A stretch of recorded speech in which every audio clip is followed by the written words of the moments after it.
Magandang umaga po. Mahina ang ating linya kaagad. Magandang gabi po sa inyong lahat. Kung sa sulok man kayo ng mundo naroon, sana okay lang po kayo. Ito na naman po tayo sa isang importanteng episode. As always, lalo na itong episode na to, sandali lang inaayos natin.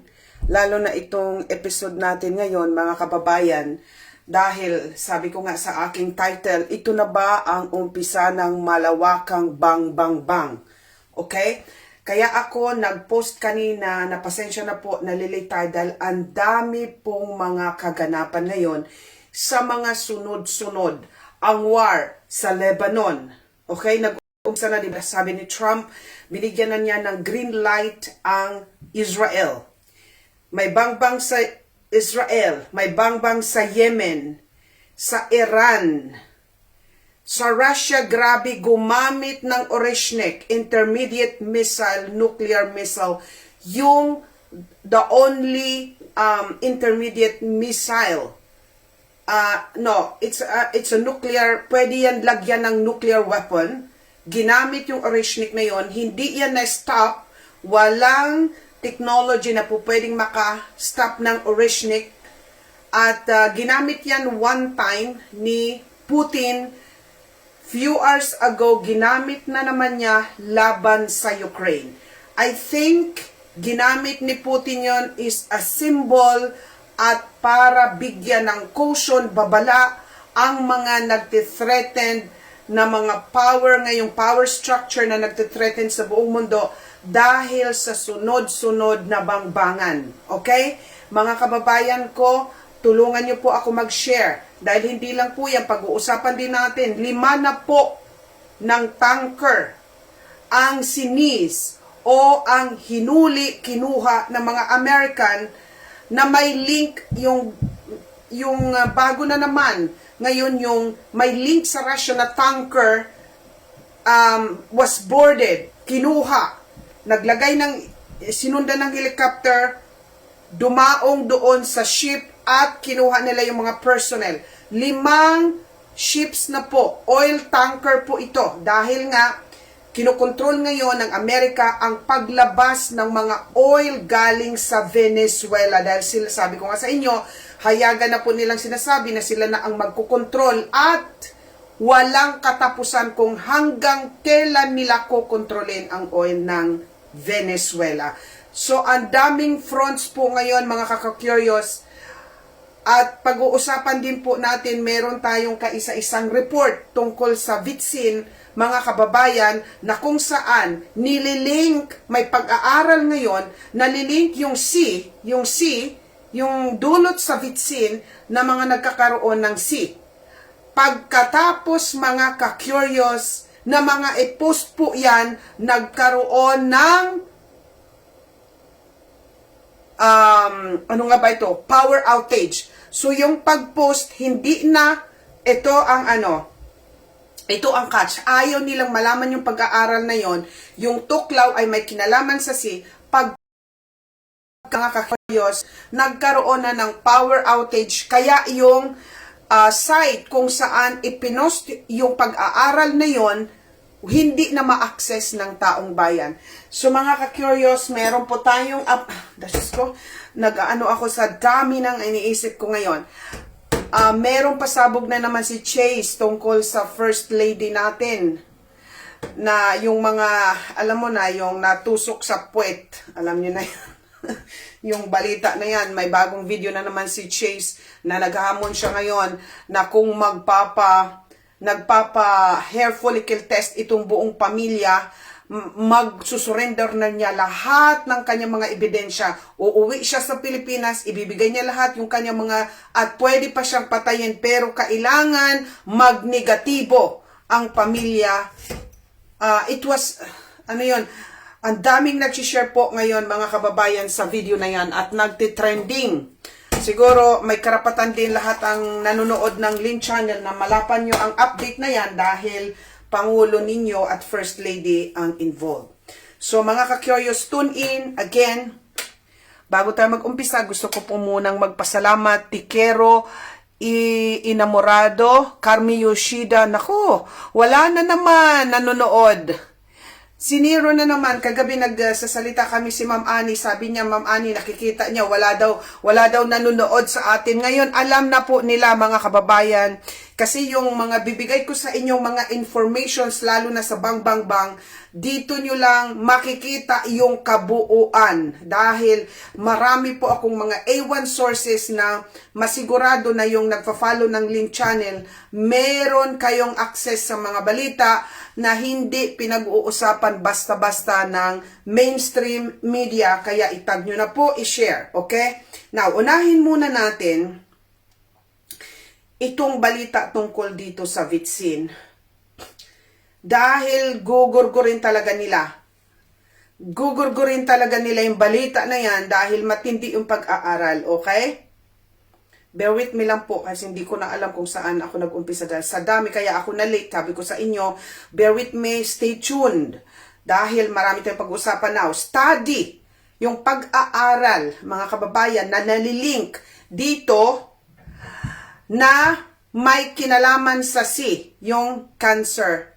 Sinensored ng cyber attack. Inatake po, okay? Matindi ito dahil alam natin yung ang isa sa pinakamaraming dulot ng Vitsin, yung problema dito, and then yung isa sa pinakamataas na naging result yung may C, nagkakasi ang mga OTA. Pag-aaral na lilink dito sa mRNA, ganyan, at C, at nagkakaroon ka ng cancer, ay na-censored ng cyber attack. Itong pag-aaral na published, ulitin ko, pinublished po ito sa OncoTarget. May nakakita sila ng potential link na nag-uugnay between dito sa mRNA tuslok at ang C. Nag-reviewed sila ng 69 studies worldwide, identifying 333 cases kung saan yung C na diagnosed or lumala pag shortly after na maganyanan. Now, marami tayong mga cases na mga nagkasi. Yung mga gumaling na sila noon, pagkatapos nilang magpaganyan, bumalik. O kung meron man silang C, pagkatapos nilang magpaganyan, lumala. So ito po nakasentro ang pag-aaral na to na may posibleng link sila. Worldwide na study po ito, ha? Ulitin ko, nag-worsened. O kaya, yung iba na malala na ganyan. Yun ang hindi sa report na ito, pero sa maraming pag-aaral, ang cases, kung ikaw may C tapos nagpaganyan ka, ganyan ka. Kung gumaling ka naman na, po pwedeng bumalik. Okay? Kasi humihina yung mga sundalo sa katawan mo, yung lumalaban. Okay? Nakasentro sa pag-aaral nito na lumala shortly after kung sino man yung may mga C. Okay? Now, many cases ayon sa pag-aaral nito involve yung tumors lumalaki malapit dito kung saan siya tinuklawan. Ulitin ko, pag-aaral kung saan ka tinuklawan, nagkakaroon ng mga tumor malapit dyan sa area. Okay? Pero pagkatapos na mai-release itong pag-aaral na mai-post, okay? Dito sa OncoTarget, wow. The website was hit by a cyber attack, rendering it inaccessible. Dr. Wafik El Diri, one of the authors, heightened concerns about censorship in medical research because of the attack. Wow! So, hindi na pagka-post pa lang mga kababayan, hindi na ma-access ang website dahil nagkaroon na ng cyber attack. Ayaw po nila yan malaman ang totoo. Na ito ngayon ang driving factor na nagkakaroon ng maraming Naalala nyo, mga ka-curious, mga kababayan, magkakaroon sana 2 years ago, if I'm not mistaken, magkakaroon sana sa Brazil ng malaking meeting ng mga oncologists sa buong mundo. Kasi pag-aaralan nila ilalahad nila ang kanilang mga pag-aaral, ang kanilang mga dediskubre ng correlation dito sa tuklaw at saka sa sasi. Guess what? Naalala nyo yung airplane bumagsak? At lahat ng mga doktor na mag-a-attend sa meeting na yon ng mga oncologist sa Brazil, dedo sila. Mabuti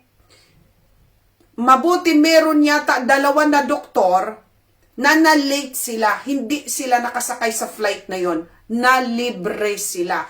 At sila ang nag-divulge na yung mga kasamahan niya na ganyan ay pupunta sila sa Brazil para nga sa kanilang meeting international kung saan ilalahad nila ang correlation ng ito at saka sa ang ugnayan, ang link. Kaya todas lahat, mga expert pa naman yan na mga oncologist. And now, the same pattern, pagka-post sa OncoTarget, yung OncoTarget website, tinira ng cyber attack. Ito po ang pinakamatinding usapin ngayon, nakakalungkot dahil hinaharang po talaga ang katotohanan, mga kababayan. Kaya itong pagbabalita ko rin ngayon sa inyo, haharangin din ito. So, again, Loretta Franz, hello po Ma'am Teresa Ilugon, Raf Javier, Mamili Person, sabi ko nga sa inyo, bagong ano po tayo ngayon, bagong taon, maging proactive po tayo. Kung dati nakaupo lang tayo at walang ginagawa, makipag-participate kayo kasi konting panahon na lang ang natitira. Sa palagay ko, bago pumutok itong binabalak nila na matagal na natin na expose sa inyo, na itong 2026, balak talaga nila magbang-bang-bang, di ba? Anong report ko sa inyo? Sabi sa Secretariat report from France, di ba, na naghahanda ang mga hospital, they were given instructions, yung mga hospitals na mag-prepare for kung ano man, either it is cyber attack or whatever, mga bang-bang-bang wars or whatever na pinaghanda ang kanilang mga lahat ng hospital sa France. Naalala nyo? At sabi dyan sa report ng actually, may whistleblower na naglabas niyaan galing sa Secretariat ng France na magbabang-bang itong March. At itong ano ko ngayon, nakatsubay, nakatutok straight doon sa nopla nila na ito na palagay ko, at kayo na ang humusga, magbabase lang po ako sa ipapakita nating mga informations. Okay, now, hindi ninyo alam, but I have tackled this very shortly dito sa Telegram. Kaya nga, sabi ko sa inyo, mga kababayan ko, mga ka-curious na nandito lang sa sa Facebook, punta po kayo sa Telegram because there I had a chance to talk about many matters na hindi ko natatopic dito. Now, ang Saudi Arabia at ang United Arab Emirates, they are now into wars. Itong mga bansa na mayayaman sa oil, dati they were just focused para sa pagpapalago ng kanilang mga businesses dahil sobrang yaman nila, di ba? Ang kanilang lugar, tingnan nyo naman ang mga bansa sa United Arab Emirates dahil mayaman sila sa oil. Ngayon, they are also engaging in wars. At hindi nyo alam, mga kababayan ko, pang-5 o 6, isang linggo na yata, hindi ko lang ito binibigyan ng pansin kasi sabi ko, ang salimuot nito. I don't want to indulge myself na mag-aral uli in another war dahil komplikado po ito. So, ang Saudi Arabia, meron silang binabak-apan na mga grupo dyan sa Yemen. At ganun din ang United Arab Emirates, meron din silang grupo na pinupunduhan at ngayon kasalukuyan din silang nagbabangbang. Okay? Now, Saudi Arabia begins withdrawing troops from Bahrain. An unprecedented and dramatic escalatory move against the United Arab Emirates. Now, the first convoy of Saudi-backed Homeland Shield Forces o ang tinatawag na HSF. Ulitin ko para mag-familiarize kayo. Komplikado kaya sabi ko, bakit ako nandito? Hindi ko to gusto. Hindi ako nag-aral ng teaching dahil I hate teaching. Okay? But ito, minsan ang pagkakataong binibigay sa iyo yung ayaw mo. Mga ka-curious, mga expert dapat ang nagpapaliwanag nito. Okay. Ang Saudi Arabia, binabak-apan o pinupunduhan nila itong Homeland Shield Forces o ang tinatawag na HSF. Pumasok na po sila sa City of Aden. Itong Aden sa Yemen po ito ha. The convoy consists of approximately 1,200 soldiers. Wow! So, ulitin ko, ito pong 1,200 soldiers po ito, binabakapan po ito ng Saudi Arabia na ang pangalan HSF. Now, ang current situation sa Yemen, ito, para lang meron tayong summary. Okay? Ang purple, yung kulay na makikita nyo dito sa mapa, para may idea tayo, no? Aywan ko kung makikita sa inyo. Ito po yung purple. Ito yung green. Nakikita nyo? Nandito tayo sa Yemen, mga kababayan, para maging aware tayo sa mga nangyayari sa mundo. Ito yung Yemen, ito yung purple. Okay, sorry. Mali. Ito yung Yemen na lugar, ito yung green, ito yung purple. Yung purple ang binabakapan ng Saudi Arabia, which is Greater Part siya. Ito naman na green, binabakapan ng United Arab Emirates. Maliwanag. So,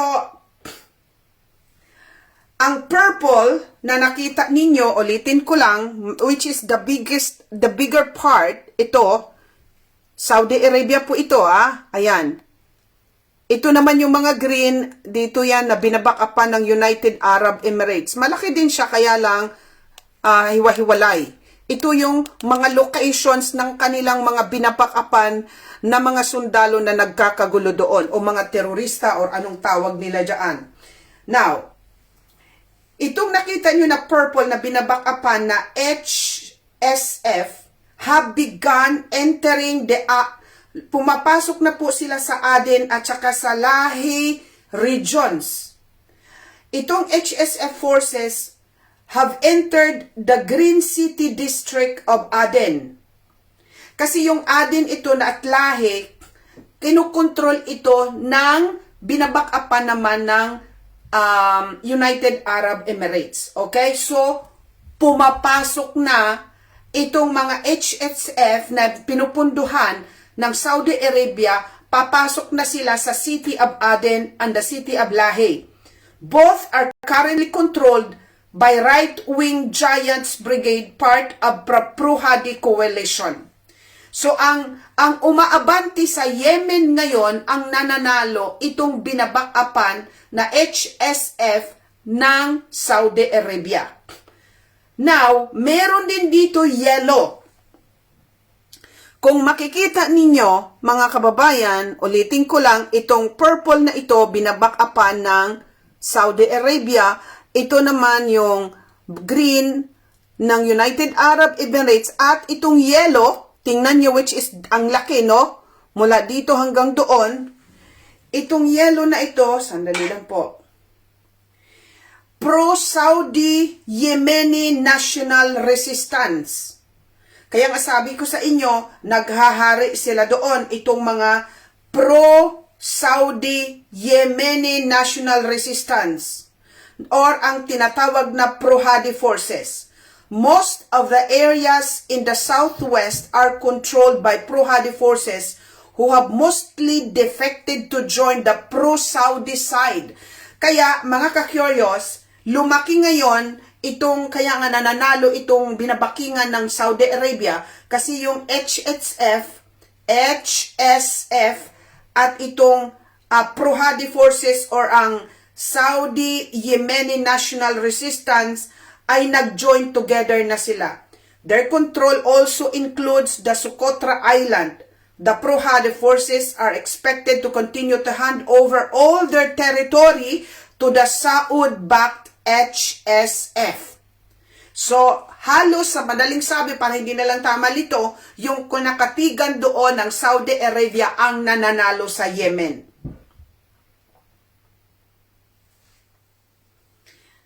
Okay. Yung green na nakita ninyo, remnants, yung sa mapa, remnants of the Southern Transitional Council in the Northern Ad-Dali region.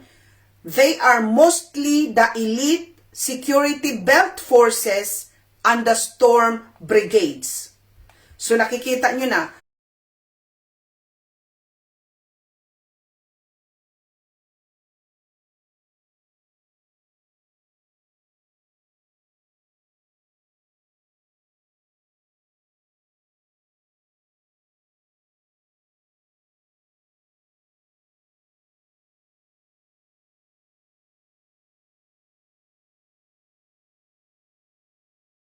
ang summary nito, nananalo doon ang binabakingan ng Saudi Arabia. Okay? So, Yemen po yon. Magulo doon. Imaginein mo yung binabakingan ng Saudi Arabia na nagpadala sila ng 1,200 troops doon. So, you could just imagine kung gaano rin kagulo sa area doon, sa Yemen. Okay? Now, punta tayo dito sa Lebanon. Naibalita ko sa aking last video na nagbigay na ng green light si Trump sa Israel para bangbangin ang Lebanon. Now, Israeli airstrike against Saad al-Rayhan, Mount Abrafeh, and Farfila, Southern Lebanon. Nakikita ninyo yan, it is a smoke. Dahil binomba doon, okay? Sa Farfila, Southern Lebanon. Since ito mga eksena sa Southern Lebanon pa rin, tinira sila ng Israel doon. Now, another wave of Israeli airstrike across the south and the Bigaa regions of Lebanon. So, mga ka-curious, hindi lang sa southern, hindi lang doon sa part ng Farfila ng Southern Lebanon, may wave na naman, bagong mga airstrike across south and Bigaa regions. Okay? Israeli arrivals reported at Deir al-Sarani and Humin al-Fauqa, Southern Lebanon. So, nakikita nyo, imagine nyo na lang yung Southern Lebanon, kung mahilig kayo sa mapa, tingnan nyo kung saan nagbabakbakan doon, tinitira naman ng Israel. Okay? Now, punta naman tayo dito, ito ang matindi ngayong labanan din. Sunod-sunod, kaya nga sabi ko kagabi sa Telegram, ayaw ko na. I have to stop because i-stress ako. But I cannot also smile and sit down knowing kasi mas, ang curiosity ko, mas nangingibabaw sa katawan ko. So, I have to, for my own curiosity, kasi tao tayo, involved tayo, once na lumala at hindi na ito mapigilan. Involved tayong lahat, kaya sabi ko, kailangan nyo rin malaman itong mga nangyayari. Now, the Syrian government has closed all Euphrates River crossing with the SDF until further notice. So yung Syrian government, klinos nila yung Euphrates River crossing. Yung mga dumadaan, nagko-cross doon sa Euphrates River, isinarato po until further notice. Now, the Syrian government has issued 6 evacuation orders for the Sheikh Maksud district, SDF-controlled northern Aleppo City. Now, bago tayo magpatuloy, yung mga hindi nakikinig ng matagal na dito sa Lin Channel, yung hindi matagal na follower ng Lin Channel, malilito kayo. Now, sa Syria, ang sinabi ko sa inyo, dati, napakayaman. Yung 2016, isa yan sa nagbo-boom ang economy sa Syria. Diyan sa Middle East, ang Syria. Ang Syria, pinamumunuan niya ni Assad. Pinatalsik nila si Assad, yung presidente na defainted itong mga Gigimon na kukontrol sa mundo, na kontrabida si Assad, katulad ni Putin. Pero ang katotohanan ng Syria, isa yan sa nagbo-boom na ekonomiya. Bakit? Marami silang cotton. Self-supporting sila. Hindi nila kailangan ang mga mayaman ng Syria sa oil. Meron silang cotton industry. Ang kanilang education libre. Ang mga tao maraming trabaho. Higit sa lahat, mga kakyorios, ang Syria kaya tinanggal nila ng mga Gigimon katulad ng pagtanggal kay Maduro, nang sinabi nila salbahe, mag-research po kayo. Kasi kung sino ang totoong may pagmamahal sa puso sa kanilang mga tao, ginugurgur nila, tinatanggal, inaalis. Alam nyo si Duterte, may hawak din po yan, tinulungan yan yung gobyerno ninyo ngayon kasi andoon hindi kayo na, ito mga kababayan, lahat ng mga tao talaga natutuo na may puso, na tulungan ang kanyang mga tao, ginugurgur nila, inaalis sa pwesto, kinukulong. Akala niyo si Duterte walang tulong dyan ang mga Gigimon para dalhin sa Dahig? Tinulungan yan si BBM. Kasi alam nila, bigyan nila ng pabor si BBM kasi si BBM ang sasalo ng bala ng China pag nagkagurgur. Kaya magpapalapad yan si Trumpo na pagbigyan si BBM dahil gagamitin niya si BBM sa susunod na mga bangbangan. Kaya ngayon, inalis nila ang presidente sa Syria na matino. Sino ngayon ang presidente ng Syria? Dating leader ng terrorist organization yan.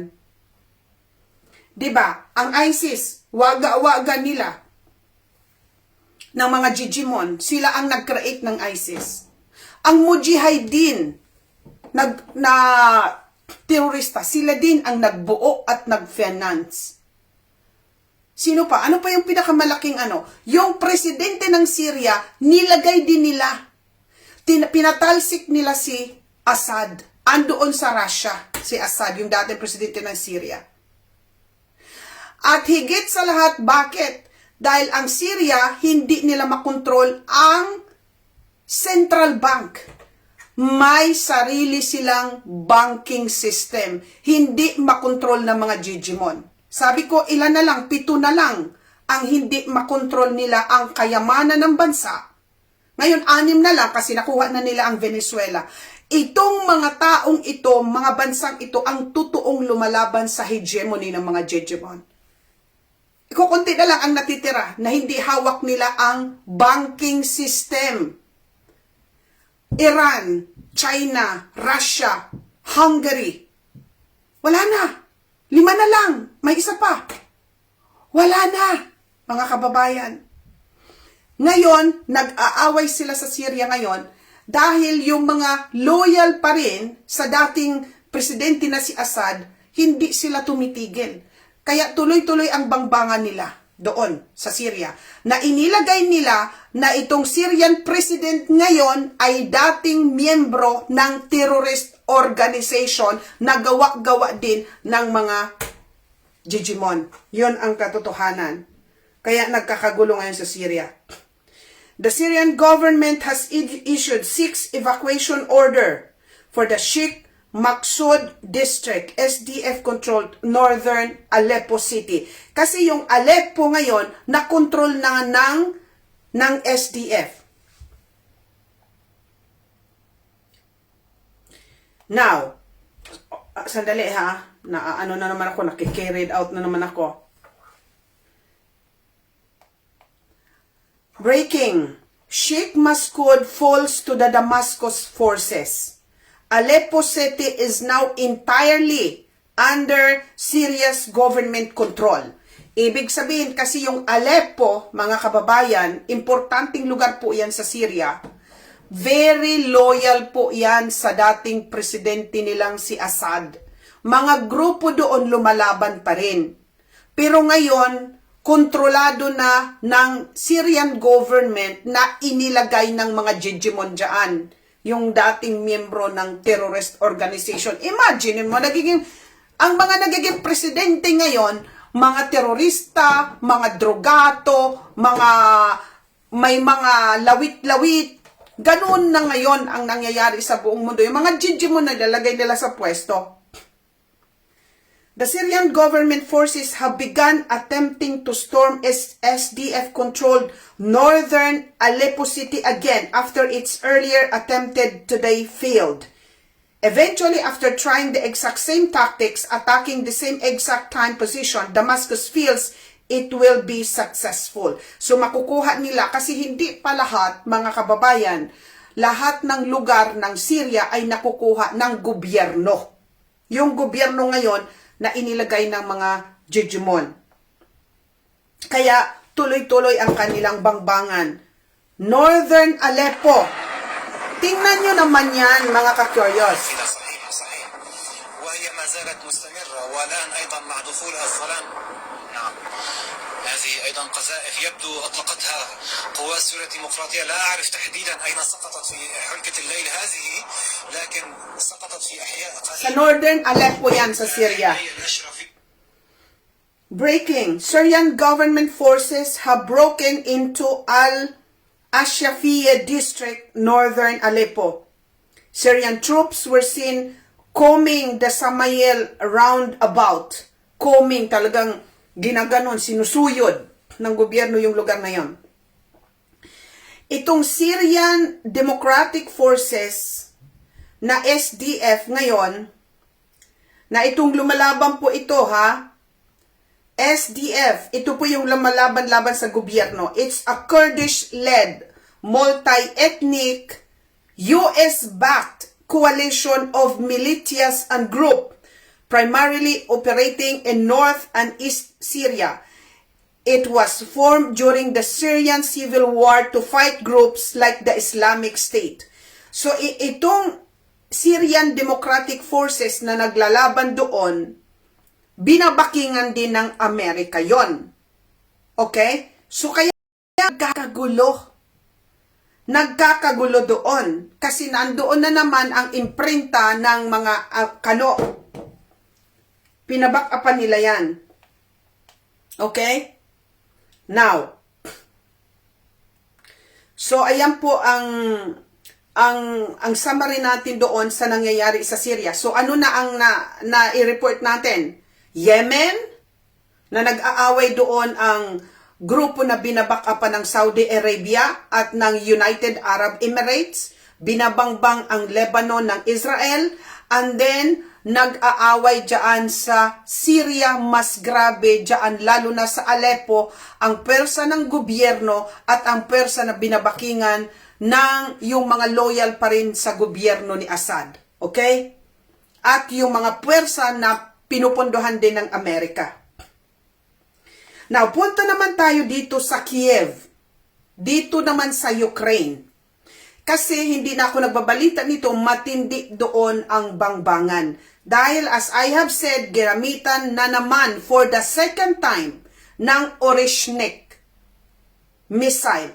Itong Oreshnik Intermediate Missile System, wala pa pong technology na meron ngayon sa mundo para pigilan yon.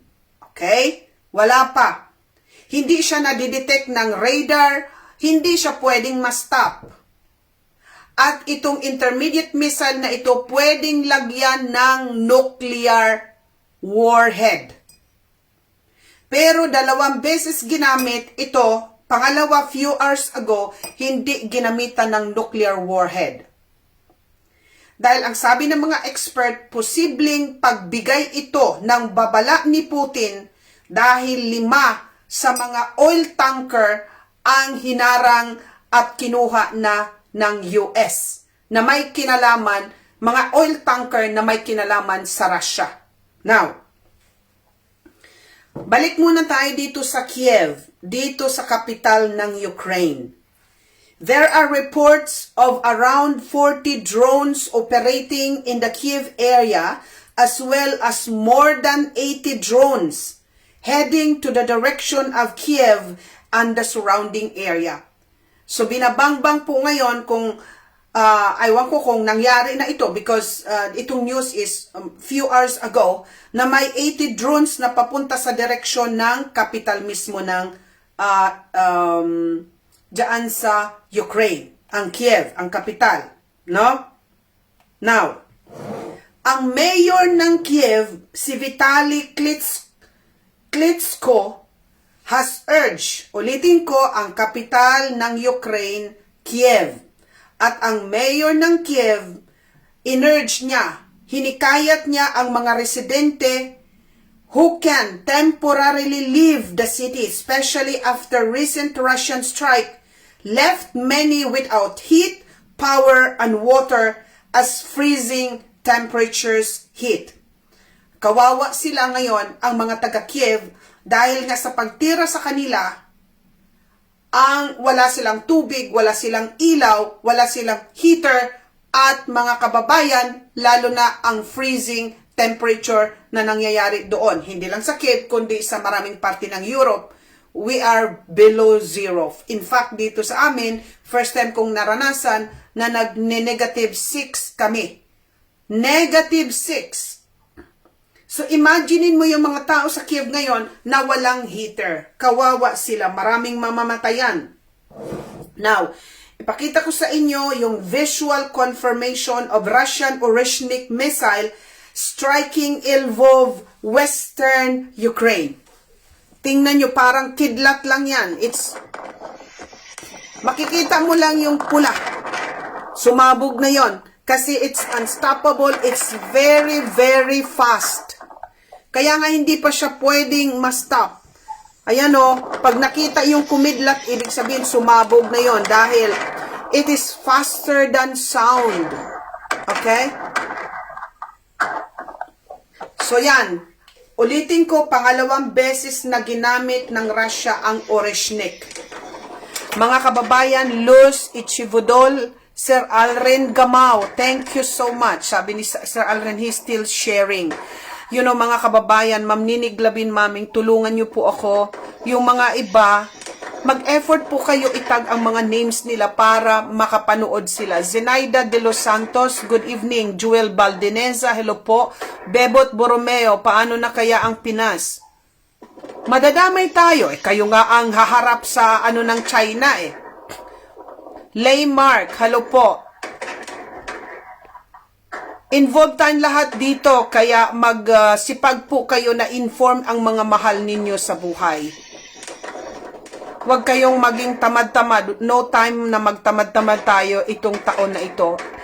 Eneri Aglid, Criselda Piñano, hello po. Malish, Ma'am Imalin Bulanade, ang dami niyang tinag. Maraming salamat po. Fes Galangtan, good evening po. Okay, Vilma Agustin, ang daming nag-tag ni Ma'am Vilma. So, ayan po, mga kababayan, thank you so much sa mga nag-share na po. Now, punta tayo dito. So, ilan na?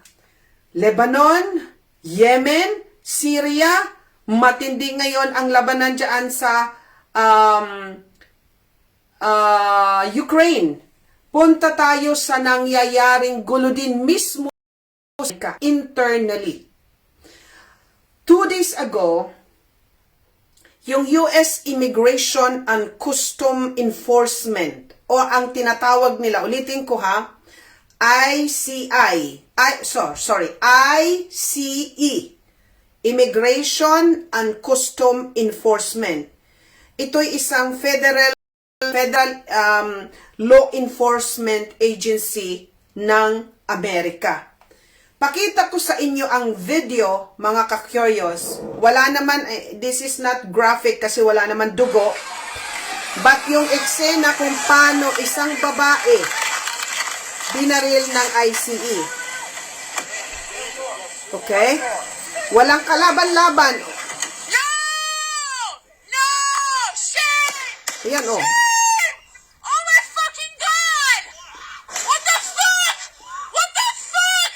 You just fucking... What the fuck did you do? Ayun. You are fucking criminals! You're fucking criminals! What the fuck? What the fuck? What the actual fuck? You are fucking insane! You do!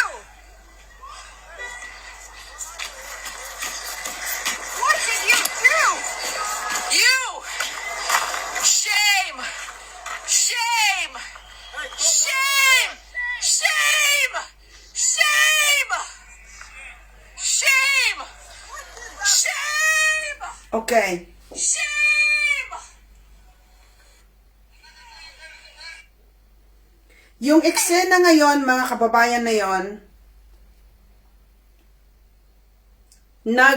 ito po siya, ito po yan ang nakasakay doon sa sasakyan na binaril. Ayan o. Okay? Ang pangalan niya is Serene Good. Poet and writer and wife and mom.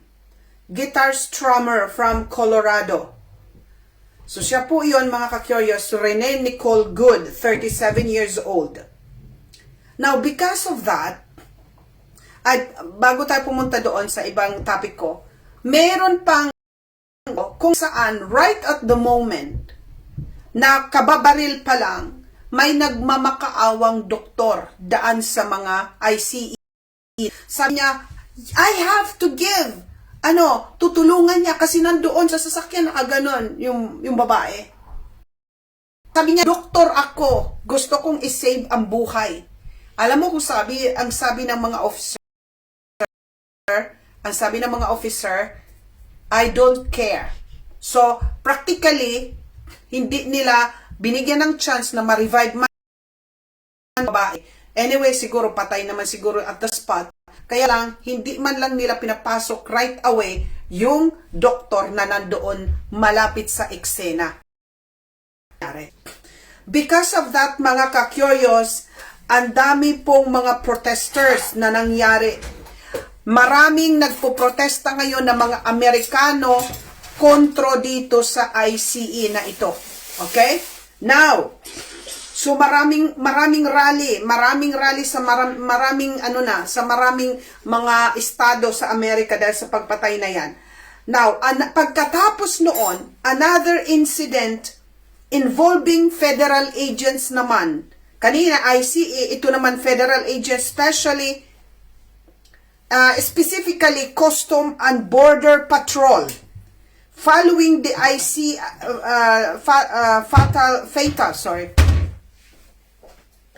Pagkatapos ng nangyari na yon na si Ginor, meron nangyari uli.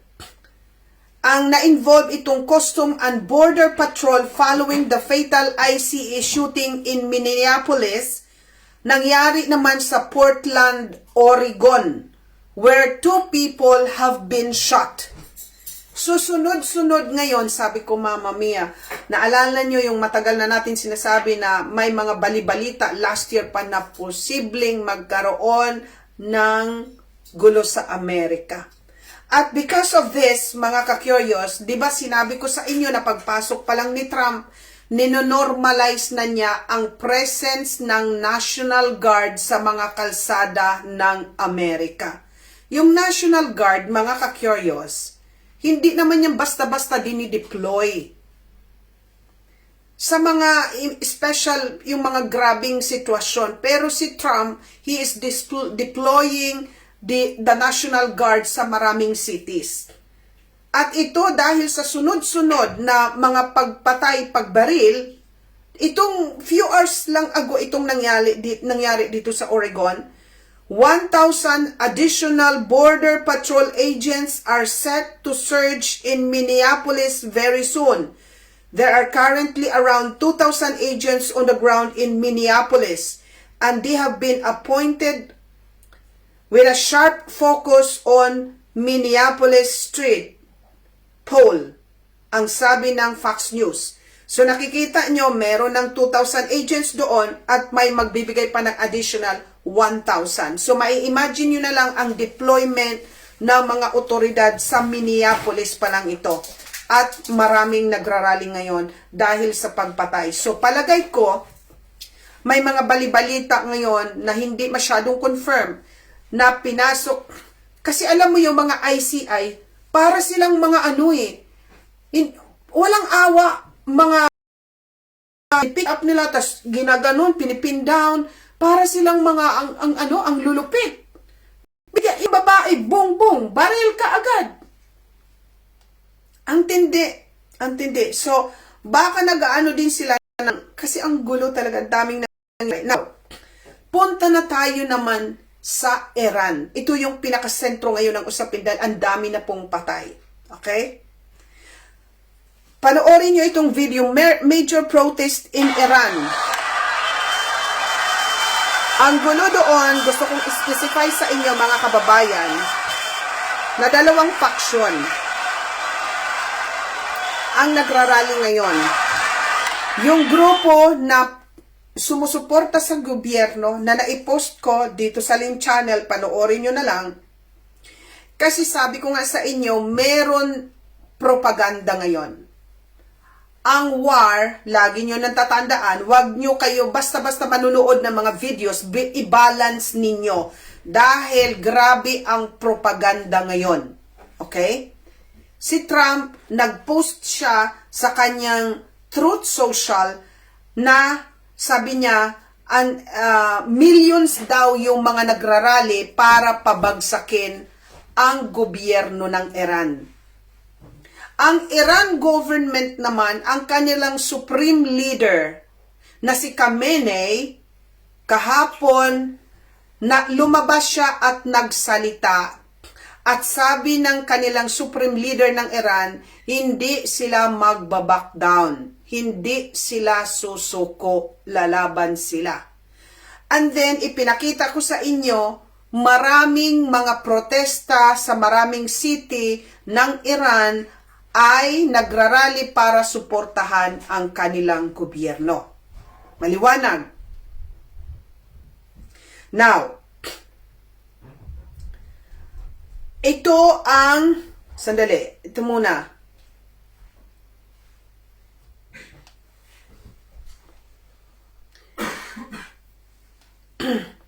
Ang Azerbaijan Azal Airline becomes the third airline to cancel all flights to Iran. So, ang Azerbaijan, yung kanilang airline company, pangatlo na po ng airline company na nag-cancel ng lahat ng flights papunta sa Iran. Iranian outlet Tasnim News Agency reports that multiple security personnel were killed last night during the nationwide protest. So, marami na po ang mga security personnel ng gobyerno po ito ang ginugurgor ng mga protesters. Sinabi ko nga sa inyo, yung mga protesters doon, yung lumalaban sa gobyerno, pinupunduhan po yan ng mga Jejemon para mag-incite ng gulo. In fact, yung mga protesters may mga baril na po. They include the public prosecutor of Esfarayen, North Khorasan Province 6, in Hamidan City and multiple officers in Tehran. So marami na po ang mga officers na namamatay. Reports of violent large-scale protest across Iran, even greater in size compared to yesterday. So makikita nyo, mas grabe pa ngayon yung rally kumpara sa kahapon. Riot police have used tear gas and live ammunition in multiple different cities, Hezbollah affiliate Al-Muhadin says. Initial report of IRGC, yung mga sundalo po ito ng Iran, officials being assassinated by the protesters. So meron ng IRGC officials mismo na namamatay na or napatay na ng mga protesters, yung mga nagrarally doon. Iranian hospital across the country are being reported as being packed with dead and injured protesters tonight, sabi ng Center for Human Rights in Iran. Now, a Tehran doctor told Time that at least, doktor po ito sa Tehran, nagsabi na 217 protesters were dead across 6 hospitals in the country's capital. Time has not been able to independently verify this figure. So, hindi pa ito na, sabi ng Time Magazine, at least may isang doktor daw sa Tehran na 217 sa mga protesters ang namatay, pero hindi ma-confirm ng Time Magazine. Ito yung sinasabi ko sa inyo, marami po. Ito naman yung protesta na gusto nilang protektahan ang kanilang gobyerno. So marami yan, maraming anto video, pinag-isa lang.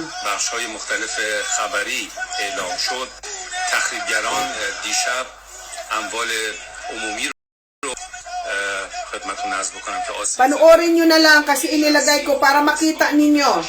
Kasi, sabi ko nga sa inyo, huwag kayong basta-basta makinig.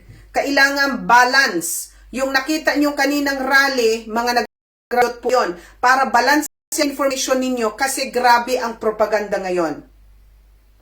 Gusto nilang ipakita ni Trump na galit na ang mga tao at nananawagan ang maraming mga lawmakers sa Amerika na pabagsakin na ang gobyerno ng Iran. Angry Iranian protesters have advanced to the vicinity of the IRGC headquarters. Sa headquarters na po yung mga nagrarayot, nandoon na sa IRGC headquarters sa Tehran.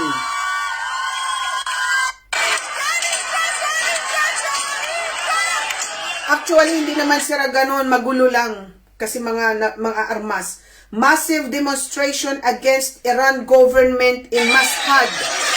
Sa Mashhad ito, laban sa gobyerno ito ng Iran. Okay?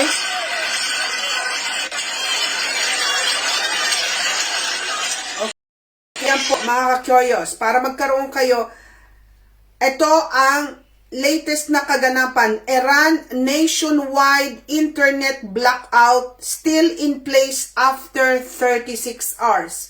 So, 36 hours po na inano nila, mga ka-curious, walang internet access sa Iran. Okay? Walang, yung mga tao doon, hindi sila po pwede, walang worldwide access.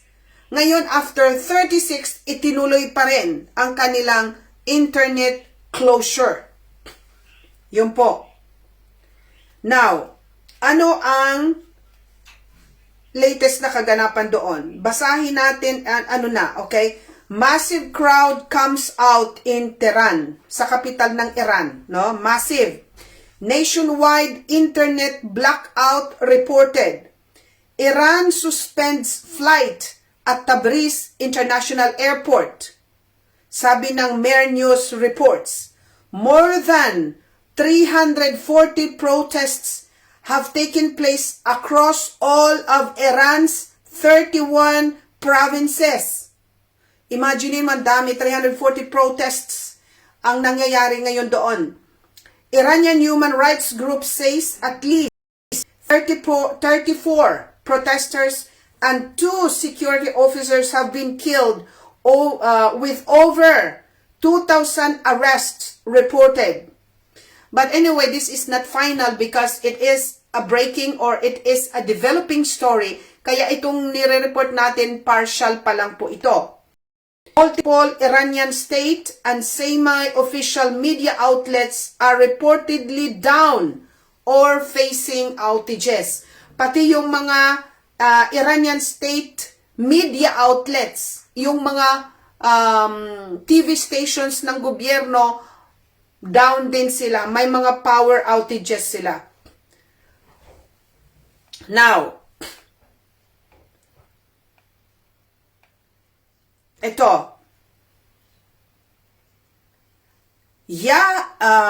Yahya Rahim Safavi's decisive statement reflects Iran's unwavering resolve to confront the illegitimate Z entity.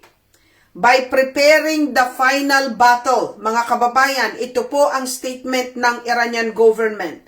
Nagpe-prepare po sila ng final battle. Iran underscore its commitment to justice and resistance against decades of oppression. The absence of any ceasefire protocol.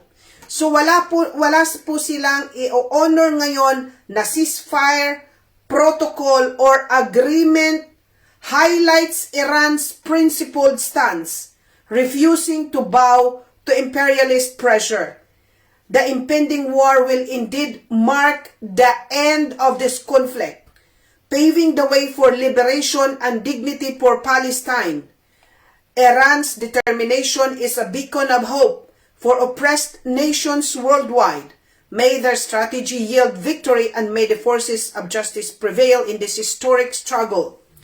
Dr. Arshad Afzal, former faculty member, Al-Qura University, Makkah, Kingdom of Saudi Arabia.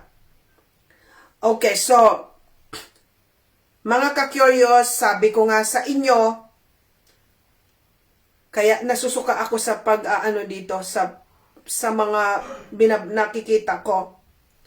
Dahil hindi po ito,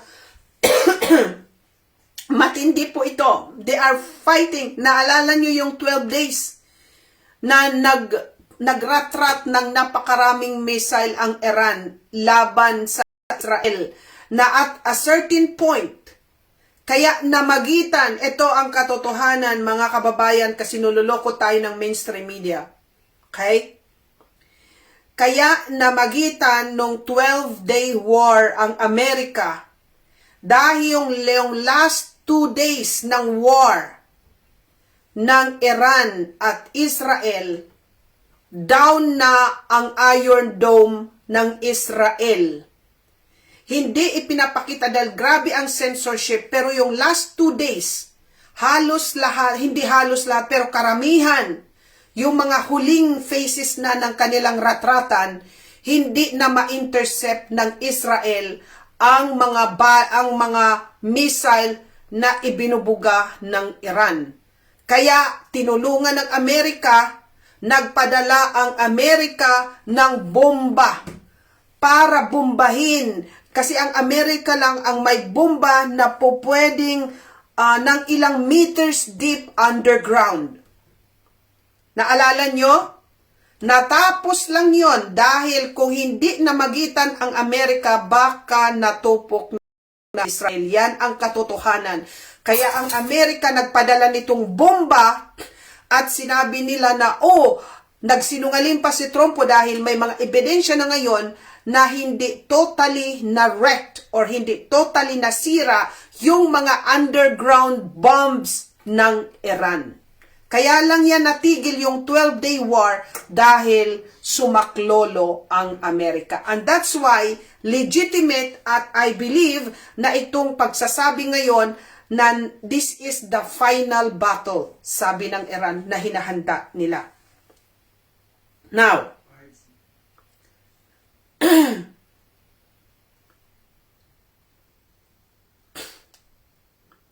share nyo po mga kababayan dahil hindi ito mga ka-curious, hindi ito normal na.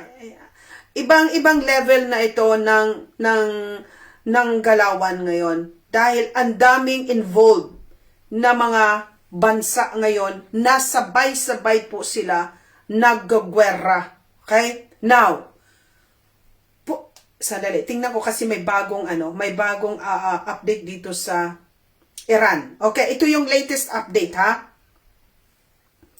Para talaga nauuna kayo sa balita. Unrest in Iran's capital. Civilians set fire to mosque, openly calling for an end to mullah rule. So, ngayon, yung mga protesters, my God. Yan. Ang moskeya, ayan, sinunog na nila. Ibang klase, yung mga rioters po yan ang nagsunog, mga kababayan. Okay, yun ang latest update sa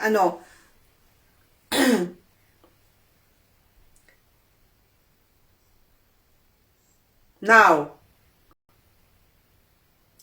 Israeli sources are now claiming the Iranian government is executing protesters for a second consecutive night and are calling on the United States to intervene. Ayan na. Ayan na. Diba, anong sinabi ko sa inyo? Itong pagpunta ni Netanyahu diyan sa White House at nag-celebrate sila ng New Year with President Trump. Ano sabi ko sa inyo? Hindi tayo nagkamali na may niluluto silang bangbang. Now ngayon, diba, si Trump nagsabi kaagad. Alam nila, wag nila ito, mga kababayan. Dahil pinunduhan nila yan yung mga nagrarayot ngayon.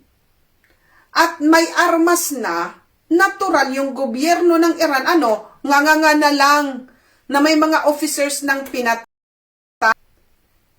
Wala pa ngang namamatay si Trump, nagsabi na pag may pinatay sa mga protesters, mananagot sila sa Amerika. Mananagot ang Iran sa Amerika. Paano hindi mamamatay yung mga protesters ay may mga baril na. May mga security na ng gobyerno ng Iran ang namatay. Ngayon, dahil may mga binangbang na mga security ay ng mga rioters doon na pinupundahan ng mga jijimon, eto nananawagan na si Netanyahu kasi may rason na sila ngayon, nakakuha na ng rason para bangbangin ang Iran. He is now calling on the United States to intervene, sabi ng Netanyahu. So yan po ang latest update diyan sa Iran. Now, punta tayo dito sa nangyayari sa Venezuela. Grabe to. Ang Venezuela ngayon, lumuhod na rin. Diba yung Vice President ni Maduro na babae, nakipag-communicate na kay Trump. Okay? Umayo na siya. Panoorin natin itong balita, ha?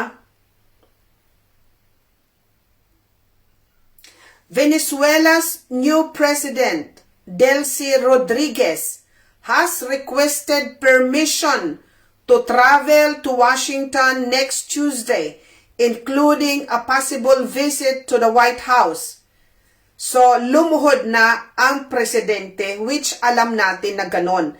Dahil nga, nagsabi na si Trump, alam mo, first time ako ngayon, nakarinig na hindi na sila nagtatago. Diretsahan talaga. We want their oil and we will control Venezuela's oil indefinitely, sabi ng Trump administration. So yung pagkakasabi na yan, wala na.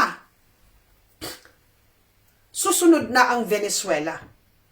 May konting resistance pero wala silang magagawa dahil yung mga tao doon matatakot sila. Now, ang envoy ng US, pupunta na po sila sa Venezuela para nga pag-usapan yung tungkol sa oil. Sabi ko sa ang Venezuela ang may pinakamalaking crude oil reserve sa buong mundo. At sila na ang maghahawak indefinitely. Now, punta tayo dito sa mga sinisikwestro na mga oil tanker ng Venezuela at mga oil tanker na may kaugnayan sa Russia. Ito, mga ka-curious, bago na naman ito. Itong ship, Olena, ang pangalan Olena. Another ghost fleet tanker ship suspected of carrying embargoed oil has been seized after it departed Venezuela attempting to evade U.S. forces, sabi ng Homeland Security Chief. Nakuha nila ang Olena, mga kababayan. Kasi sinanksyon na naman ng Amerika ang Venezuela, kasi sila nga ang nagdidikta na sinasabi nila hindi na po pwedeng makalabas ang oil ng Venezuela at mapunta sa kung saan-saan. At kung hindi nyo alam, kahit wala pang bangbang dito, this is already a war between the US, the Russia, and China. Why? Kasi nga, ang oil na lumalabas sa Venezuela, kung 90 to 94% ng oil ng Venezuela napupunta sa China. Alam naman natin, sabi nga ng Energy Secretary ng Amerika, it has to do with oil. Ang nagkukontrol sa mundo ang oil because everything needs oil and gas. It's our source of energy. At kung magbabangbang, ang numerong kailangan ang gas.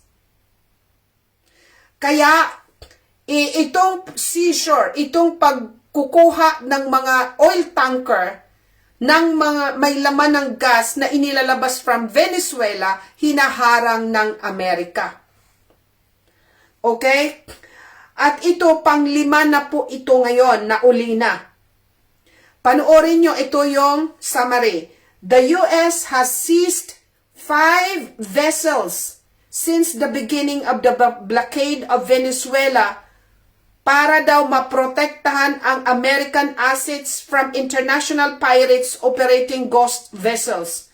That includes 6.15 million barrels of oil worth over 300 million. 3 tankers were Russian. Kaya nga 3 na dito ang tanker ng Russian. 1 tanker was Iranian, 1 tanker was Chinese. So 5 na po lahat-lahat. Now, galit ang kaya nga ginamitan na ng Oreshnik ni Putin. Kasi mga kababayan, ganito po yan. Magkaroon tayo ng, tapusin muna natin. Russia joins Chinese Iran warship for drills in South Africa. Ayan na.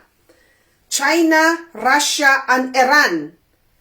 Ito yung 3 superpowers na natitira na lang na hindi nakukontrol ng Rothschild ang kanilang banking system. 3 na lang. Hindi, Hungary. At saka North Korea. Yan na lang ang natitira na nagre-resist. Kaya itong China, Russia, and Iran have begun a week of naval exercises in South African waters described as BRICS, as a BRIC-class operation to ensure the safety of shipping and maritime economic activities. Mga ka-curious, several U.S. aircrafts in the Middle East have turned their transponders off. May nangyayari po ngayon, kung hindi nyo alam, nagkaroon ng total outage. Yung airspace ng Greece 2 days ago isinara. Sabi ng mga galing sa war, meron silang mga operasyon na kailangan nilang isara ang airspace ng Greece. At ngayon, yung transponder ng mga Middle Eastern aircrafts naka-off. Yung mga locations na mga aircraft naka-off para hindi sila makikita ng radar. Para hindi ma-identify yung mga pangalan ng mga aircrafts na lumilipad, para hindi ma-identify sila. Naka-off ang kanilang mga transponders. Ang several US aircrafts ito sa Middle East, ha? Kasi very busy yung mga US aircrafts dito sa Middle East. Now,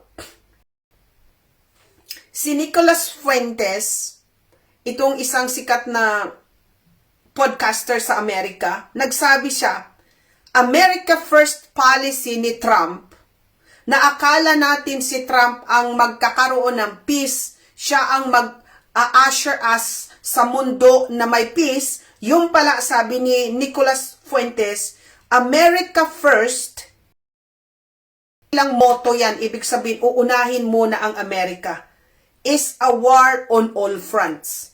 Tama tayo. Nung pumasok si Trump, itong sunod-sunod na pagpunta ni Netanyahu sa Amerika, ilang beses in just few months, puro guerra ang resulta. It is a war on all fronts. Now, dahil dito nagbutuhan mga kababayan ang Senado sa Amerika. The yeas are 52, the nays are 47. The motion is agreed to. Ano ang pinagbutuhan nila? The Senate vote to limit Trump's from taking any further action in Venezuela. The vote passed 52 to 47, limiting Trump from putting boots on the ground in Venezuela to seize oil exports. Ultimo, ang Senado ng Amerika nagbutuhan na pigilan ang power ni Trump. Kasi sumusobra na siya Sumusobra na talaga. Kasi sobra ang power ni Trump. Ang Senado, nag-okay sila. Majority, 52 versus 47 na ilimitahan ang power ni Trump. Lalo na ang magpadala ng mga sundalo sa Venezuela para kunin ang mga gas na inilalabas ng Venezuela. Tingnan mo, pati ang Senado mismo na nawiwindang na rin sa pinagagawa ni Trump. Okay. Now, ano pa ba? Ito, Putin issues chilling nuclear warning. Europe, kaya mga ka-cures will burn first. Itong kanyang warning, itong kanyang pagpapalabas ngayon, yung pinakawalan na naman yung Orishnik, sabi ko nga sa inyo, warning po yun. Nasabi ni Putin, enough. Okay? Hindi nyo alam ang nangyayari ngayon. Nakita nyo na yung mga eksena, all out war sa Yemen, war sa Syria, war sa Lebanon, tumitindi ang labanan sa Ukraine. Yung sabi ko sa inyo, involved ang United Arab Emirates, involved ang Saudi Arabia. Ang gulo dito sa Venezuela. Hindi lang po yan, nagbigay na rin po mga kababayan ng go signal na susunod na nilang babangbangin, gagamitan din nila ng military ang Mexico. Grabe to, ano? Grabe to. Pakinggan ninyo ha. Mexico redeploys its military unit amid fears of a US attack following Trump threats. Ayan. Hindi ito biro, mga kababayan. Sabi ko nga sa inyo, sumakit ang ulo ko sa kaano ng mga balita dito Sunod-sunod na po Ayan mexicano en la autopista. Es algo muy raro ya que solo los había visto en desfiles. Naghahanda din ang Mexico, mga ka-curious, ng kanilang mga pangbangbang. Y es como el tercer camión con varios así que nos encontramos. Mexico redeploys its military unit. Nidideploy ang kanilang military units. Okay? Now, NATO plans to defend Greenland from the United States. Kasi nagpadala na rin ng envoy si Trump sa Greenland kasi nagsabi niya na babayaran niya. Tingnan nyo ha. Pag hindi ka makuha sa bang, babayaran daw, I think magkano ba? I-google nyo nga kasi na-confuse ako sa amount. Mga $12,000 US, magkano? Basta babayaran, 100 up to 100,000 yata. I-google nyo na lang kasi ang dami kong iniisip na mga information. I-google nyo na lang kung magkano ang ibabayad ni Trump sa mga Greenlanders, yung mga nakatira sa Greenland, para pumayag na sakupin ng Amerika ang Greenland. Now, ang sabi ng Denmark na nagkukontrol ng Greenland, yung Denmark, sabi na enough is enough. Nanawagan ang Denmark sa NATO na tumulong pag nagpadala din ng mga military ang Amerika. It could be, sabi ng Denmark, kasi ang Denmark member ng NATO na yung kanilang batas, yung kanilang Article 5 or ano ba yun, Article 5 na an attack on one is an attack on all.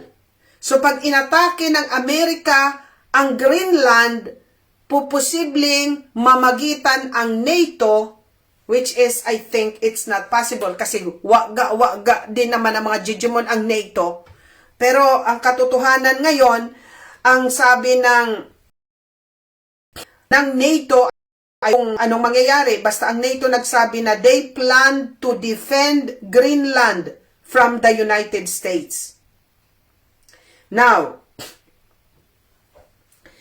nag-umaray na rin ang China. Ang sabi ng China, military spokesperson says China's nuclear weapons are not merely for display, emphasizing their role in national defense. Appointed statement amid rising global tension. So nagparinig na rin ang China pagkatapos na pinakawalan ang Oreshnik, itong intermediate missile ng Russia. Ang sabi naman ng China, ang mga nuclear weapons namin, hindi lang yan para pang display. Meaning, pag nag-risk ang aming nasyon, magdidepensa rin, gagamitin namin yan. Yun ang sabi. So, nagparinig din ang China. Now, pakinggan nyo ito, may namumuod din. Turkey moves to join a Saudi Arabia-Pakistan Defense Alliance where an attack on one is considered an attack on all, mirroring NATO's Article 5 Collective Defense Principle. So, yung ano yon, yung Article 5 na defense principle ng NATO, ginaya ngayon. Nagkaroon din ng tatlong trilateral agreement. Turkey, Saudi Arabia, Pakistan. Alam nyo kung bakit ang Saudi Arabia kumakatig sa Pakistan? Kung hindi nyo alam, ang Pakistan marami siyang nuclear weapons. Maliit lang siyang bansa, pero marami siyang nuclear weapons. So nagkaroon ng agreement ngayon, Pakistan, Saudi Arabia, at sumali na ang Turkiya. So, pag inatake ito, isa sa kanila, magtutulong-tulong sila. Pwede nilang gamitin ang kanilang nuclear weapons. Bago ito, ngayon lang po na mga lumalabas. So, makikita nyo, mahihilo kayo sa mga nangyayaring ngayon. I-share nyo po anytime. Anytime. This can goes out of hand. Ang nagwo-worry ako dyan sa Iran, mga kababayan, dahil nananawagan na si Netanyahu ng intervention ng Amerika na bangbangin ang Iran.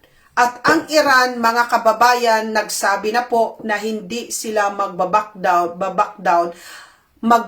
down, hindi sila luluhod, at sabi nila nagpe-prepare sila ng final war with Israel. Now, ito yung gusto kong i-explain sa inyo. Dahil marami ang mga tao, lalo na nagko-comment dyan sa comment section, na nakikinig lang sa ilang beses ko nang sinabi, if you want to know the truth, huwag kayong makinig ng mainstream media. Yung mga channel sa Pilipinas. Kabaliktaran yun ng mga sinasabi sa inyo, lalo na sa mga balita na pabor sa mga Digimon. Kabaliktaran nila. Ini-slant nila. Hindi nila sinasabi ang totoo. Kaya yung nalalaman ninyo, yung mga pagbe-brainwash lang. Kung kailangan at gusto nyong malaman ang katotohanan, get away from those informations. Maraming mga informations na totoong yung katotohanan, wala dyan sa mga mainstream media.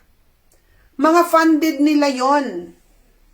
Yun yung gusto nilang malaman ninyo. Kaya namimislead kayo katulad ng Vitsin na bilyones sa buong mundo ang nagpatuslok kasi yan ang pinupush ng media, ang kabaliktaran. Di pa rin kayo natututo? Ganon kayo kaing-ing? Tapos bigla na lang gaganyan, misinformation ka kasi nakinig sa kabaliktaran sa nangyayari. Sa yung totoong ano. Now, ito ang sitwasyon, mga kababayan. Tulungan ninyo ang inyong mga sarili sa totoong nangyayari. Pilitin ninyo, huwag kayong maging komportable na matuto sa kasinungalingan. 'Di ba? Yung mga nakikinig sa sabi-sabi, walang bait sa sarili yon. Wala kayong bait, totoo yan. Wala kayong lakas ng loob na i-challenge yung nalalaman ninyo dahil komportable kayong yun na lang ang alam ninyo dahil mga tamad ang karamihan sa inyo. Ayaw nyo magsunog ng kilay. Kaya forever kayong nakalugmok, naniniwala sa kasinungalingan. Hanggang mamamatay na lang kayo, puro kasinungalingan ang nalalaman ninyo. Now, bakit may mga nagpuprotesta sa Iran? Natural, bawat gobyerno sa buong mundo, may lumalaban yon. Nung panahon ni Digong, sino ang kalaban ni Digong? Di ba mga NPA? Ang ginagawa yan, palalakasin yung NPA, ang mga Digimon, magbibigay ng pera, pupunduhan ang NPA para guluhin ang gobyerno. Ganon din yun sa Iran. May mga nagpoprotesta doon, galit sa gobyerno ng Iran. Kasi totoo naman talaga, mga kababayan, na maraming naghihirap sa Iran. Maraming mga tao doon, ang mga mahihirap din. Katulad din yan sa Russia. Akala nyo ang Russia, lagi ka ito hindi ito napapag-usapan hanggat hindi nyo nakikita ang ground. Yung asawa ko, for how many years, 3 consecutive years, pumupunta sila sa kasi may racing doon. Nakita niya ng dalawang mata niya, sabi niya sa outskirt, yung malalayong lugar ng Russia, ang mga daan bako-bako parang sa Pilipinas. Kaya galit yan yung asawa ko sa Russia. Sabi niya, si Putin, hindi na inaalagaan yung mga tao. Ang daming mahihirap, mga ganyan, ang mga kalsada, warak-warak. There is reason behind it. Why? Katulad ng Iran, mayaman silang bansa. Yes, napakayaman nila. And Iran was once a very powerful empire for the longest time. Mag-research ko po kayo. Matagal silang empire na malakas sa buong mundo ang Iran before. Okay? At mga ka-curious, bakit maghihirap ang marami sa kanilang mga kababayan? Dahil imbis yung pera ng gobyerno, binibigay sa taong bayan, inaarmas nila. Pinupondo nila sa kanilang defense. Tingnan mo nga ang Iran is very advanced sa nuclear weapons. Why? Katulad ng Russia. Why? Ang Russia, yung World War I, iniumang yan sa kanila para pahinain ang Tsar ng Russia. Dahil ang Russia is an empire na hindi nila matipagtibag kahit 1,000 years ago pa. Anong rason? Sino ang nag-introduce ng komunismo sa Russia? Mga Jejemon. Pinasok ang Russia, ang gobyerno, nag-introduce sila, pinasok ng mga Z, ang Russia. Sila ang nag-introduce ng komunismo sa Russia para pabagsakin ang Tsar. Kasi it was so powerful ang empire, ang Russia, na hanggang ngayon din nila matibag. Bakit? Dahil ang Russia napakayaman sa natural resources. 75% ng mga rare earth minerals sa mundo nasa Russia. Oil nasa Russia. Bakit ang Russia, ang diamond nasa Russia? Why? Why Russia is given that? Bakit ang Mother Nature nag-concentrate sa Russia, ibigay ang kayamanan doon sa kanila? May rason yon. Bakit? May rason yon. Mag-isip kayo, gamitin nyo yung inyong... Kasi siguro yung mga taong yan, matitino sila. Pinipintahan natin ng mga villain. Sabi ko nga, alam mo yung relihiyon ng Orthodox Christian, parehong-pareho ng Catholic Christians. Ang pagkakaiba lang, kukonti lang. Yung Orthodox Christian, hindi sila naman naniniwala sa mga papa-papa, which I believe, ganun din. Kaya nga sabi ko, kukonti lang, ilang pagkakaliit lang na diferensya ng Catholic Christian sa Orthodox Christian, yung relihiyon nila doon. Kaya nga sabi ko kung magpapalit ako ng relihiyon, yun ang relihiyon. At saka yung pare na may asawa, parang, basta kukunti lang, i-google nyo lang. Ano ang pagkakaiba ng Orthodox Christian at sa Catholic Christian? Napakakukunti lang, halos pareho. At yung mga inaayuan ng Russia, pabor din ako. Katulad nung kailangan dumaan tayo sa papa, sa mga pare, hindi rin ako pabor doon. Kasi tingnan mo yung mga nangyayari na ngayon na nabubulgar na kung anong pinagagawa nila. Nakikita ninyo. Now, bakit kailangan nilang mag-armas? Dahil hinahunting na sila, pinapabagsak sila, dahil gusto nilang paghariin lahat sa buong mundo. At ang Russia ayaw nila. Ang Iran ayaw nila. Dahil ang Iran, meron silang unity sa kanila, nasa sa dugo pa nila yung pagiging empire nila na hindi sila basta-basta susuko. Tandaan nyo na lang, maliit pa ako naririnig ko na Iran, Iraq, 1960s, silang nag-aaway. Bakit? May narinig na ba kayo yung Iran nagbangbang sa mga ibang Ang Iran, pareho ng United States. Ang Iran kasi tinatarget siya ng mga Jejemon, nagbubuo din siya ng mga grupo na kanyang pinupunduhan para mga kaalyado niya. Natural yun. Kasi ang Iran tinarget for how many? 30 plus, 40 plus years na gustong nakawin din ang kanilang resources. So ang Iran nag-aarmad ng Russia. Ang ginawa nila, the only thing for them to survive, na hindi nila sila mapasok, mag-armas sila ng nuclear weapons. Kaya naghihirap, maraming diskontentado ang marami sa kanilang mga tao. Kasi nga, ang gobyerno mayaman, pero hindi nila binibigay ang mga resources sa tao dahil kailangan nilang mag-armas para ma-maintain nila ang kanilang national identity, para hindi sila matulad sa Palestine na wala na silang lupa. Kasalanan ba ang depensahan mo, ang lugar mo, para hindi manakaw ang mga kayamanan mo? Kasalanan ba yon? Kaya lang syempre yung mga tao walang alam, they are being fed with misinformation, pinupunduhan sila para mag-riot. Ganun din yun sa atin. Pinupunduhan yung mga kalaban ng gobyerno para pabagsakin ang gobyerno. Ganon ang laro sa politika. Naiintindihan nyo na mga kababayan kung bakit hindi mag-bow down. Matagal na po yan. Ang nangyari na naririnig natin, Iran-Iraq War. Bakit? Dahil nakuha na rin ng mga Jijimon ang Iraq. Sila na ang, di ba, pinatay nila si Saddam Hussein. Even before, pinag-aaway na may mga grupo doon sa Iraq na pinupunduhan ng mga Jijimon para mag-away sa Iran. Kaya nga, ilang dekada na yung Iran-Iraq na lagi tayong naririnig, maliit pa tayo, dahil pinupunduhan ng mga Jijimon ang Iraq para mag-away sila ng Iran. Dahil gusto nga nilang pahinain ang Iran dahil gusto nilang nakawin din ang kanilang mga natural resources, ang kanilang oil, na katulad ginagawa sa Venezuela. At, mga kababayan, direktahan na sila.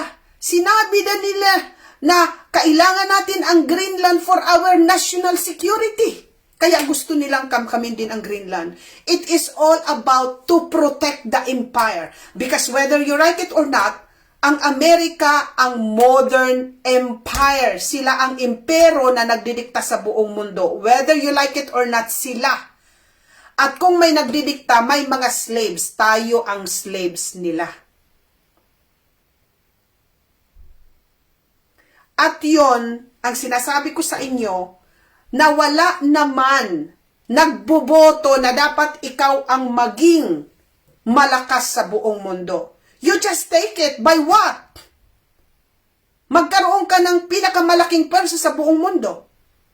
Magkaroon ka ng pinakamalaking nuclear weapons, advanced weapons. Yun, kaya ikaw ang magdidikta. Kasi wala naman nag-uutos sa'yo na nagbibigay sa'yo ng permeso na o ikaw na ang magra-reign sa buong mundo. Ikaw maghahari sa buong mundo. Wala namang ganun. Sa paanong paraan? Mag-armas ka. Mag-armas ka at yung hindi susunod sa'yo, gurgurin mo, tanggalin mo sa pwesto, maglagay ka ng leader na gusto mo. Ganon kung bakit sino ang nagkahahari sa mundo. Ang naghahari, pag sinabi ni Trump, gusto kong kunin ito, gusto kong kunin ang Panama Canal, gusto kong kunin ang Mexico, gusto kong kunin ang Venezuela, gusto kong kunin ang Greenland, magagawa niya. Kasi sino ang iimik? Sige nga. Yung iimik, di ba, bangbangin din niya. And that's what they are doing now. Dahil, mga kababayan, meron pa akong isang revealing mag-follow lang po kayo sa Lynn Channel. Ang akin, wag din kayong maniwala sa akin, okay?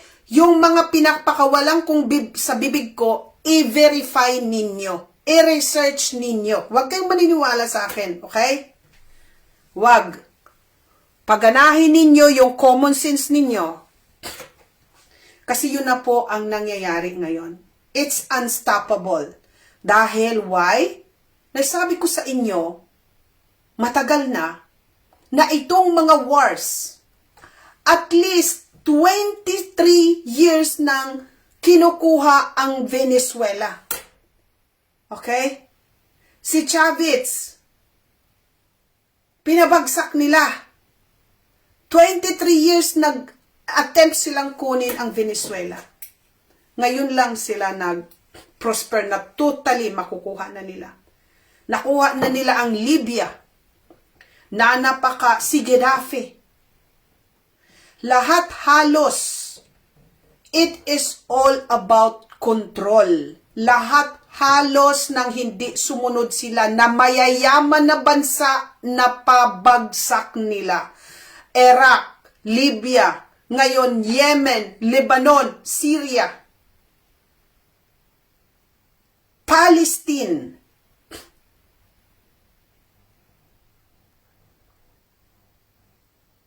Hindi na ito normal, mga ka-curious.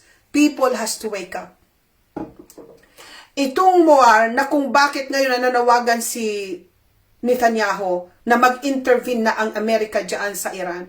Dahil inuutusan lang ang Amerika.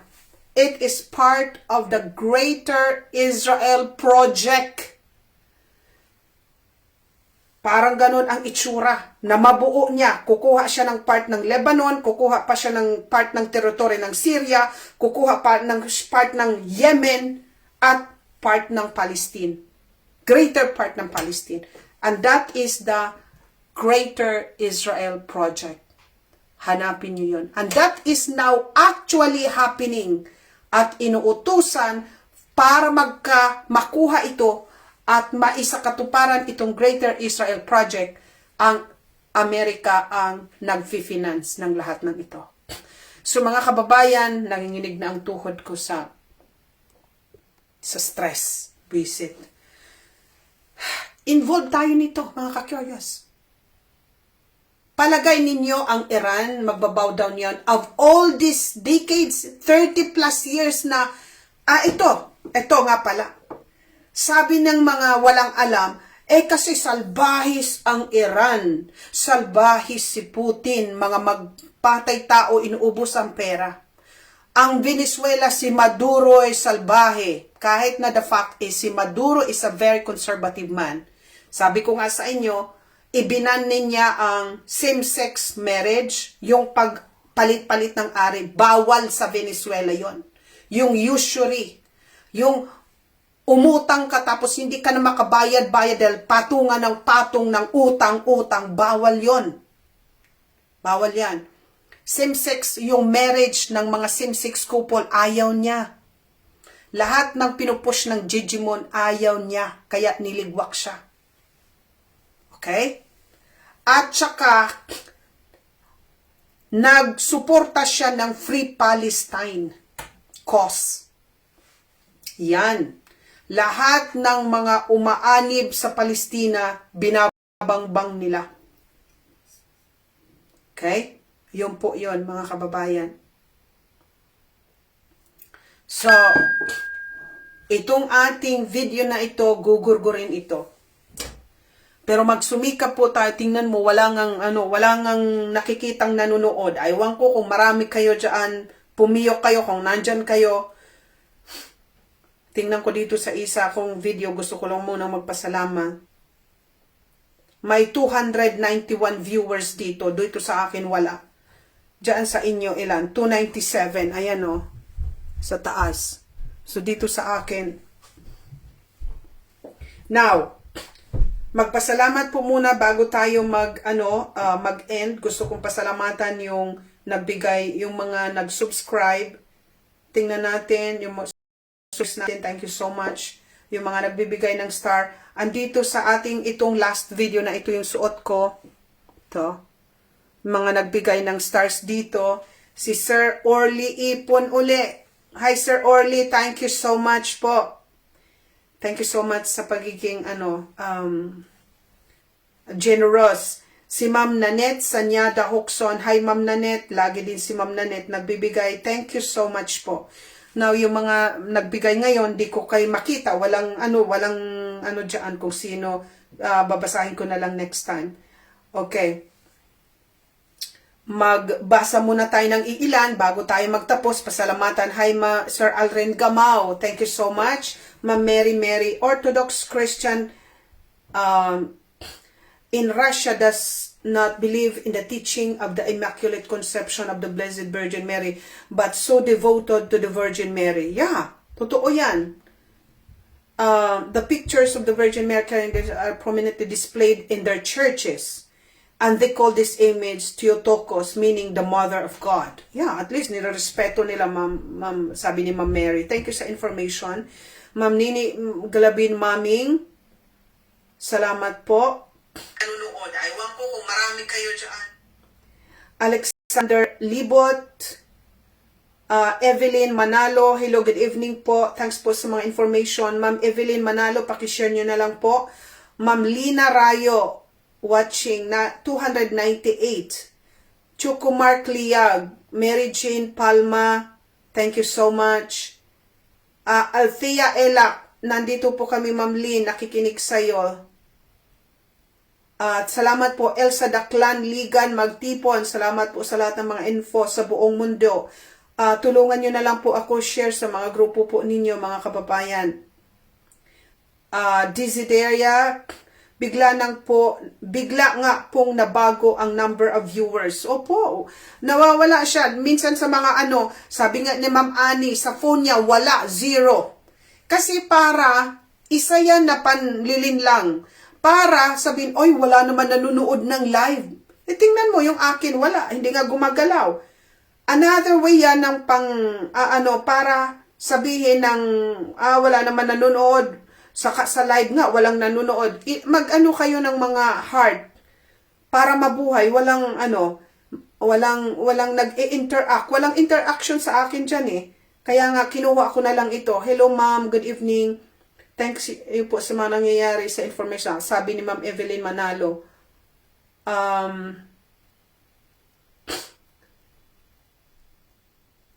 Judith Pilinta Villagonza, naniniwala po ako sa iyo, ma'am. Thank you po, Ma'am Judith. Mali Cheryl, 300 plus kanina, ma'am. Ay, ganon. Lucy, salamat po. Lucy Mahinay, thanks din po, Ma'am Lucy. Albert Chavez Panya, totoo yan, madam, dahil kung tingnan ang biblical history, tayo po ay nawala na. Remnants, nawala. Okay. Marlon Manaog, Jenny Gabriel Alforja, Ma'am Gemma Katayama, magandang gabi po sa inyong lahat. Thank you so much po sa mga nag-share na po. Ross Santos, magandang gabi po. Pasalamatan ko din po yung mga masipag mag-share sa mga grupo. Sir Alren, thank you so much. Lahat po ng mga nagsishare. Sir, lahat po kayo, hindi ko kayo maisa-isa. Ang sakit na ng ulo ko. So again, Dan Malugaw, maraming salamat po. Eva Manuel, thank you po. Walang anuman. Teresita Gabay Mela, nanonood ako. Ros Santos, magandang gabi.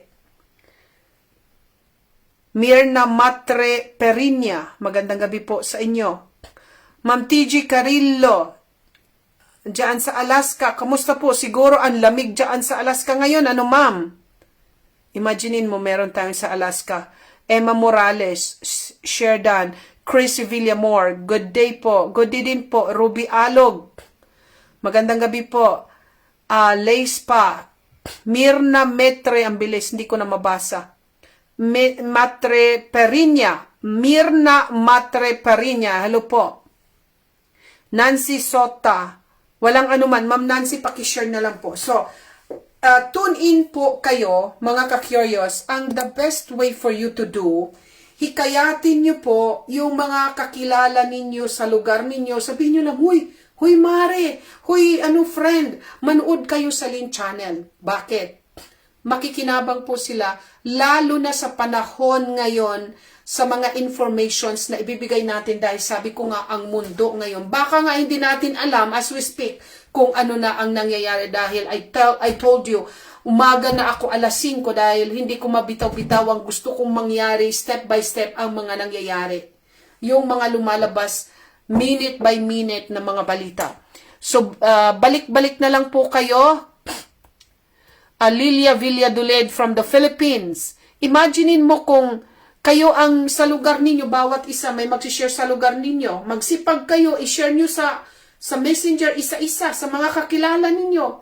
So dito na lang po again, sharing good things is caring. Bye. Thank you so much. Stay tuned. Balik-balik po kayo at follow sa Lin Channel.